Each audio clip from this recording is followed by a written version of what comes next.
Hey everyone, welcome back to my channel. Thank you so much for watching. Today I just wanted to do a regular Sephora haul and share some products I decided to pick up. I haven't been placing a lot of Sephora orders unless I'm buying something specifically for a review video, but typically I try to wait for a VIB sale because a lot of these products don't go on sale. But June was a rough month. I feel like 2021 has just been a rough year in general. So I did partake in a little bit of retail therapy, which isn't something I normally do, but it felt good because I just bought some products that caught my eye, that I was excited about, a few things on my wish list, a few new releases, and I thought I would share them with you guys in today's video. I will be reviewing these products in some upcoming videos, so you'll see them in action soon, but today I just wanted to sit down and hang out with you and show you guys what I decided to pick up from Sephora this time around. So I hope you guys enjoy today's video. So this product has actually been in my basket for a little while. It's something that I've been wanting to purchase ever since I got the Natasha Denona Mini Nude Palette during the Sephora VIB sale, and that is the Natasha Denona Mini Retro Palette. So I do have this on my eyes today. I used every single shade in here except for the shimmery gray tone shadow. After trying the Mini Nude, I was really impressed by the formula, and for some reason I just assumed the mini eyeshadow palettes weren't going to be as good as her larger palettes because I did initially try them when they were first released years ago, and I just didn't have really good luck with them. But they've been getting good reviews for a while at this point, and initially I wanted to skip over Mini Retro because I felt like I could duplicate these shades with other shadows in my collection. But whenever I say that, I get so many comments saying that you guys love this palette that it definitely adds to your personal collection. So I decided to pick it up. It comes with a couple of pink tone shadows and then two kind of gray tone shadows, although that matte gray shadow is really interesting. It has like a little bit of a green undertone to it, but on the eyes, it's definitely like a cooler toned grayish brown, and this is how the final look turned out, and I really like it. I will say it's not quite as pink toned as I originally thought it was going to be. Like on the eyes, it doesn't look super pink. There are pink hints to some of the colors, and I mean, the shades on the right side are a little bit more pink, but on the eyes, I feel like it pulled a little bit more neutral, a little cool toned. So I do like it. The shadows blended out perfectly. It was so easy to work with, and I'm just enjoying Mini Nude so much, so I feel like I'm going to get a lot of use out of Mini Retro as well. The other product that I tried out today for the first time is this one. It is a new release from Makeup by Mario. It is the Soft Sculpt Shaping Stick, and I got the shade Light. So Makeup by Mario did release cream bronzers and cream blushes, and then also powder, bronzer, blushes, and highlighters. I thought about trying one of the cream blushes, but I do feel like I'm kind of set with cream blushes for now, but I don't have a lot of cream bronzers or highlighters. In fact, I just tried my very first cream bronzer a few weeks ago. I have the Persona Cosmetics Dream Stick in the shade Dune, and I was just blown away by how beautifully it blended out. It looked so good on the skin, and I've always assumed they wouldn't work for me because my skin is so oily, but I feel like I'm enjoying them. So like I said, I do have this on my face today. So first of all, it comes with a brush on one end. I didn't use the brush today. I just wanted to use the brush that I used with the other bronzer because that's what I'm used to using, but I will try it out with the brush. And then it comes with the cream bronzer on the other side. So I just took the stick and applied it to my cheeks, my forehead, and blended it out. And it looks so good on the skin. I did go in and set it with like a little bit of a powder bronzer, but not much at all. And I've been loving cream bronzers so much because they just blend so beautifully. This one is not quite as creamy as the Persona Cosmetics bronzer, but I also didn't have to layer it up because I felt like as I blended it out, the pigmentation stayed on the skin, and it's not like it blended away to nothing. So I'm excited to see how it actually wears throughout the day. It's just a very, very beautiful formula. So the shade Light seems to work well for me. It is a little bit more warm toned, so if you're looking for a cream contour, you might want to go with a different shade. I don't usually take the time to contour. I just usually go for bronzer these days, so this will be perfect, and I'm excited to keep using it. Now, I did pick up a new powder bronzer. This is not something that I needed. It's just truly something that I wanted to try because during the Sephora VIB sale, I purchased the LYS foundation, which I really like, but at that time, a lot of the products were sold out, and I think the bronzer was sold out in the shade that I wanted. So I did end up picking this up. So this is their No Limits matte bronzer, and I got the shade Motivate, which is the light shade. Like I said, I do really enjoy the foundation from this line. I haven't tried any of their other products because they were sold out for a while. This is a brand that's fairly new to Sephora, and it's a little bit more reasonably priced compared to a lot of high-end brands. It is a Black-owned, cruelty-free, vegan, clean beauty brand. So I know a lot of people were excited about it, and I've heard so many good things about the products. So first of all, the packaging is really fun. It is the type that's going to get like fingerprints all over it, but I kind of like the triangular shape, and then this is what the bronzer looks like. The shade looks like it should work pretty well for me. I do have a little bit of self-tanner on right now. I applied it last week, and it just seems to be hanging on, so I do feel like I look a little bit more tan than normal, so I will do a swatch for you guys, but just keep that in mind as I swatch it. I also picked up the Triple Fix Translucent Setting Powder. I've heard a lot of good things about this as well. So I love powder. It's one of my absolute favorite products. I just did a video reviewing all of the powders that I currently have in my collection, and I'm always up for trying a new one, especially because my favorite one from Too Faced officially got discontinued. But it's basically just a translucent setting powder.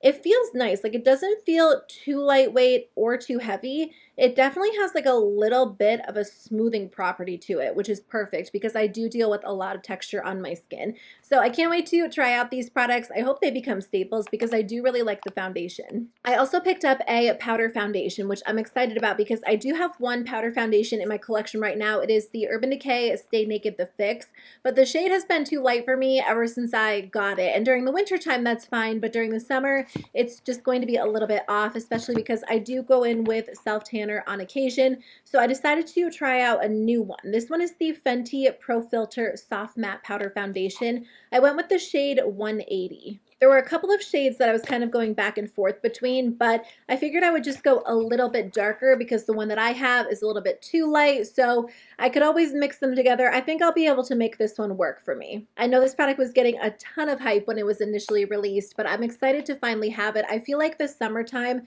for me is the perfect time to wear powder foundation because my skin's oily, so this is going to keep my skin matte, but it also gives me a little bit of coverage. But on days when it's super hot outside, I feel like powder foundation doesn't feel like it's going to melt off of your skin like liquid foundation can. So I can't wait to actually wear this one, try it out. I've heard good things. I asked you guys on Instagram what your favorite powder foundation is, and a lot of you guys said you love the Patrick Star one. A lot of people said the J-Cat Beauty one. So there are some other ones that I'm curious to try, but for now, I can't wait to use this one and see how it wears. I did get two products from Patrick Ta, and I am so excited because I've never tried anything from Patrick Ta. I actually ordered these directly from the Patrick Ta website. You can get them at Sephora, and I was actually going to get them at Sephora, but there was a coupon code if you signed up for the Patrick Ta emails. I think it was 15% off. So I definitely recommend checking that out if it's still available. That way, if you are planning on trying anything, you can still get a discount. And Patrick Ta products are a little bit more expensive, so that discount is really nice. But these products are also available at Sephora, so I'll link them at Sephora if you're interested in trying them out. So I did grab the Major Dimension eyeshadow palette. The packaging is just so gorgeous and beautiful. Now this is a neutral eyeshadow palette. When I talked about this in a purchase or pass video, I told you guys I couldn't decide if I wanted to add this to my collection. I did want to add it to my collection, but I also felt like maybe I could replicate it with other palettes I already owned, but I decided to go for it because I haven't tried anything from the brand and it just looked so pretty. Now, I am a little bit late to the game on this one, but if you want me to do a video, I can definitely do that. I just think that this is so pretty. It comes with a row of shimmers, a row of mattes, and then you also get two cream shadows, which are separated by this little cover, which I think is nice. I didn't realize they had this when I was looking at the photos online, and I was thinking that I would probably end up getting powder shadow in the creams, but it is nice they have that little cover. I did watch Patrick Ta's video on this palette on Sephora's website, and it just looked so gorgeous, so appealing. And to be honest with you, I'm usually willing to spend a little bit more on like a staple neutral palette that I know I will get a ton of use out of compared to a really bright, colorful palette that I'll wear but not wear as much. So again, I was able to get 15% off, which definitely brought the price down, but I will let you guys know for sure if I think this is worth the money or not. If you have a lot of neutral palettes in your collection, you probably do have something very, very similar. But that's just me looking at this palette and saying that. I haven't tried the formula yet. So I'll definitely use it on camera and see how it works. Again, this is the type of packaging that's going to get a ton of fingerprints on it, but usually that doesn't really bother me too much. I just thought I would point that out, but it really is gorgeous. I love the rose gold. I think it's so pretty. Because I had the 15% off, I did decide to try one of the blushes. I think Patrick Ta has cream blushes and powder blushes. or there are like these powder cream duos. So I thought about grabbing one of those. But again, I just feel like I'm a little bit, not like burnt out on cream blushes, but I'm just kind of moving back to powder blushes for the summertime. Lately, I've been enjoying them a lot. So this one is the Velvet Blush, and I got the shade She's Sincere. Oh, I am wearing this one on my cheeks today too. This is a really gorgeous, like peachy toned blush. I love it. I think it just applied so beautifully. It feels very soft, very smooth. It's not overly powdery or overly pigmented. There were some deeper shades. I think this is probably the lightest shade or one of the lightest shades, but I think it's great for just like those natural blush days where you don't want too much. I don't typically go super vibrant with my cheek products, so I think I did make a good decision in picking this one up, and I also feel like it will coordinate so well with the eyeshadow palette. So I'm excited to keep wearing this one. If you're looking for a very vibrant blush, I would probably skip over this color. I don't know about the actual formula because I haven't tried any of the other ones, but there were some really pretty like berry tones on the website too. I did purchase the Fenty Beauty Gloss Bomb Heat. This is their new gloss bomb formula. It's actually supposed to be a plumping formula. So they have 3 finishes. They have like the regular shimmers. I'm wearing the shade Fussy today. And then they also have the gloss bomb creams, which I haven't tried. Those don't have any shimmer in them. I think they're supposed to be a little bit more pigmented. And then they just released the first gloss bomb heat. This one is Hot Cherry. So this one is like a sheer gloss without any shimmer, but it's also supposed to have plumping properties. I'm curious to smell this because they said it's supposed to have like a peach scent. I feel like it almost smells like the original ones, but it kind of has like a little bit of a spicy scent to it. Like it smells like the Too Faced lip injection. If you guys have tried that, that one is so plumping. If you want like the most intense plumping gloss, I definitely recommend that one. I've heard that this one gives like a slight plump to the lips, but it's not too intense. So I am excited about this. I haven't really purchased a lip gloss in a while, but I figured I would get a lot of use out of this. The Fenty gloss bombs are my favorite. I'm almost finished with Fussy and Hot Chocolate and the original one. So I use them all the time, and I felt like this color was perfect for summer, so I can't wait to wear it. I did repurchase the Bite Beauty Upswing Mascara. I was calling this the Changemaker Mascara in like 4 videos, and you guys were like, I think it's called the Upswing, not the Changemaker. I don't know why I was calling that, but if you guys hadn't have told me, I wouldn't have even known. I totally thought this was the Changemaker Mascara, which is the name of like their foundation and their powder, but I love this. I don't purchase a lot of high-end mascara, and I definitely don't repurchase a lot of high-end mascara because even if I enjoy it, I feel like I can typically find some sort of drugstore mascara that compares, but this one is the best. It gives your lashes a ton of volume, a ton of length. I haven't even been wearing eyeliner day to day because I feel like my lashes look so dramatic that I don't even need eyeliner to add that drama, and I love winged liner. It is one of my favorite things, but honestly, for day-to-day wear, I'll just apply this mascara and I'm good to go, and it makes my lashes look so intense. So if you're into really, really dramatic lashes, I think you'll like this one. The wand is very big, so it can be a little bit messy when you're applying it, but I feel like if I just take like an extra minute or two and try to be a little bit more careful, it doesn't end up being quite as messy as it usually is when I'm just kind of like rushing and doing my makeup really fast. e.l.f. did release a new mascara, which I feel like could be a dupe for this. I haven't tried it yet. I did purchase it. It should be here soon, but the wand looks very similar, so I am curious to see how that one compares, because if I could find a drugstore dupe for this, that would be amazing. But this is my favorite mascara right now, so I decided to treat myself to it and repurchase it because I rarely repurchase high-end mascaras. The last product I picked up is something that I bought because of TikTok, and I try to be careful when it comes to TikTok makeup because I feel like a lot of products go viral and then they don't end up working for me, and it's hard with TikTok because, I mean, the reviews are so quick, and I also feel like people kind of do things to get the views, which, I mean, that's what they do on most social media websites, but sometimes I feel like products aren't really thoroughly tested before people rave about them and they're like, go out and buy it.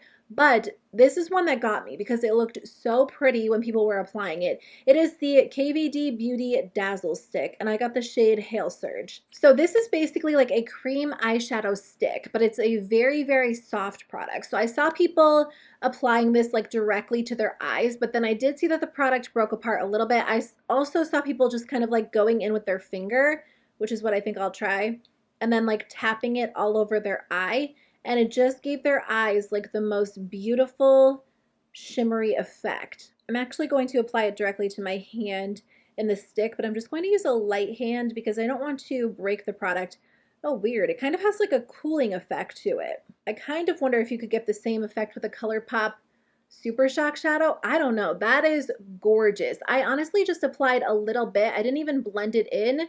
Look how intense that is. That's going to look amazing all over the lid. Okay, I feel like this could be a TikTok product that actually lives up to the hype for me. This is beautiful. And you know what? It seems like it's staying in place. Like now I'm rubbing it with my other finger and it is not budging. So I wonder if it's going to be crease proof. If so, I feel like my summer routine, my summer makeup routine is about to be so simple with this product and then the Bite Beauty mascara, and that's it, and I will be good to go. And then I did get just like a deluxe size sample thrown in. This is from Rare Beauty. It is the Always an Optimist base, which I think is just their face primer. So this says, yeah, it's a silky primer that blurs and smooths the skin for a natural matte look. I still haven't tried a lot of products from Rare Beauty. I've been meaning to pick up one of their liquid blushes, but I'm just so intimidated by it. I hear a lot of good things, so I might get around to it eventually, but this just comes in like a little deluxe size sample size, which is perfect. I wish brands would actually sell these sizes because I feel like a lot of the time that's enough to know if you're going to love something or hate it, and then you can decide if you want to purchase the full-size version. And honestly, these deluxe samples will last a long time, especially if you're someone who's very light-handed. Like I don't use a ton of primer, so this will definitely give me the chance to see if I like it or not. Okay, that's everything I decided to pick up this time around. Thank you guys so much for watching today's video. Thanks for hanging out with me. I really appreciate it.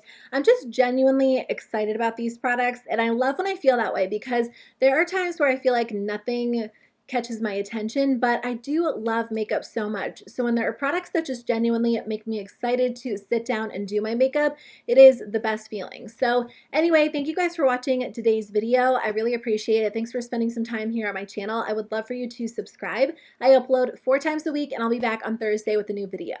Bye.